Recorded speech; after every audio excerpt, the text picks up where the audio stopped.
তো hello' viewers, আজি আমি এটা নতুন ভিডিঅ' লৈ আহিছোঁ। তো আজিৰ ভিডিঅ'ৰ মূল টপিকটো হৈছে যদি আপুনি মাটিৰ জৱাববন্দী যদি বাহিৰ কৰিবলৈ বিচাৰে কেনেকৈ বাহিৰ কৰিব।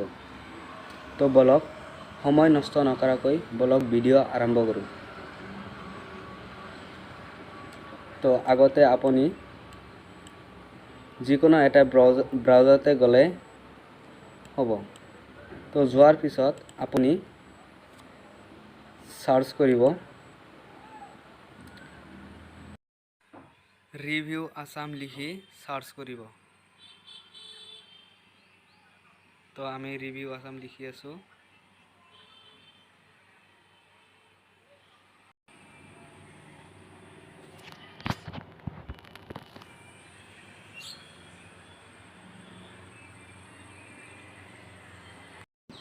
এইখিনি লিখি সাৰ্চ কৰিব। চাওক আহিছে ৰিভিউ আসাম।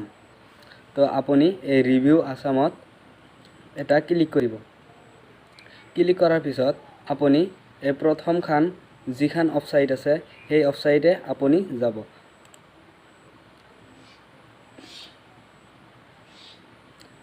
তো যোৱাৰ পিছত আপুনি তললৈ অলপ স্ক্ৰল ডাউন হৈ যাব। যোৱাৰ পিছত আপুনি ইয়াতে এটা ক্লিক কৰি দিব। ক্লিক কৰাৰ পিছত এটা ওকে আহিব, ওকে কৰি দিব।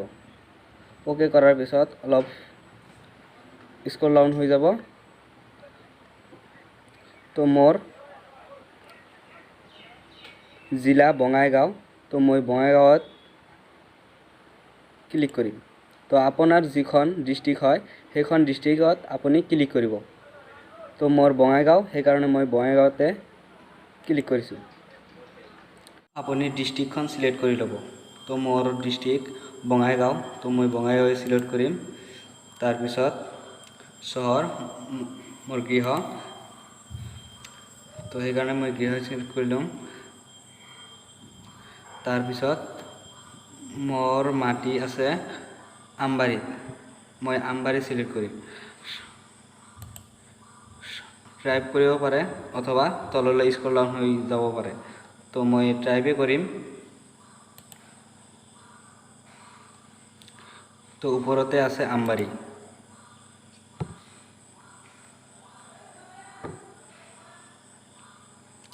তাৰপিছত জুম আউট কৰি ল'ব। জুম আউট কৰি লোৱাৰ পিছত আপুনি যদি দাগ নাম্বাৰ জানে তেনেহ'লে ইয়াতে দাগ নম্বৰ লিখি বহাই দিব আৰু এই কেপচাখন মাৰি লিখি দিব। আৰু যদি দাগ নম্বৰ নাজানে, পাট্টা নম্বৰ জানে, তেনেহ'লে এই পাট্টা নম্বৰ ইয়াতে এটা ক্লিক কৰি তো পাট্টা নম্বৰ ইয়াতে বহাই দিব আৰু কেপচাখন ইয়াতে বহাই দিব। আৰু যদি দাগ নাম্বাৰ পাট্টা নম্বৰ একোৱেই নাজানে তেনেহ'লে ইয়াতে সাৰ্চ কৰিব, এটা ক্লিক কৰিব। তো ক্লিক কৰাৰ পিছত এনেকুৱা এটা ইণ্টাৰফেচ আহিব। তো আপুনি ইয়াতে নামখন লিখিব আৰু ইয়াতে কেপচাখন লিখি দিব। তো মই দাগ নম্বৰে জানো, তো মই ইয়াতে ক্লিক কৰিম। তো লোডিং লৈ আছে, কাৰণ সাৰ্ভাৰ আমাৰ ইয়াত বহুত বেয়া হৈ আছে 2 দিন ধৰি। তো ইয়াতে সেই দাগ নম্বৰখন বহাই দিব।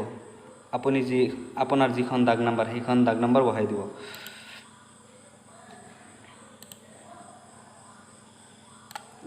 ওৱান 5 3 দিয়াৰ পিছত এই কেপচাখন যেনেকুৱা আছে সেনেকুৱাই কেপচা।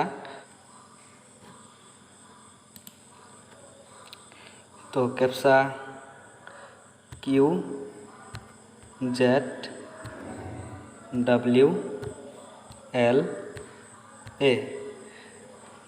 দুয়ো বহাই দিয়াৰ পিছত সাৰ্চ বক্সত সাৰ্চ কৰিব। সাৰ্চ কৰাৰ পিছত ইয়াতে এটা টিক লগাই দিব। টিক লগাই দিয়াৰ পিছত এই ৰাইট চিনত এটা ক্লিক কৰি দিব।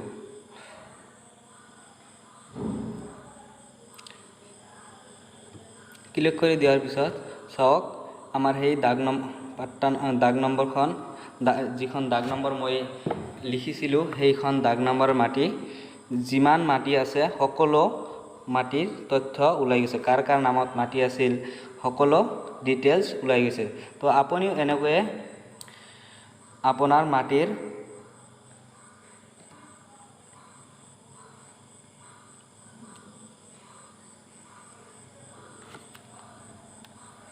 জবাববন্দী বাহিৰ কৰিব পাৰিব। তো যদি ভিডিঅ'খন ভাল লাগে ভিডিঅ'ত এটা লাইক কৰিব, আৰু যদি আমাৰ এই চেনেলত নতুন হৈ থাকে তেনেহ'লে চেনেলখন ছাবস্ক্ৰাইব কৰি লগত থকা বেল আইকনখন বজাই দিব।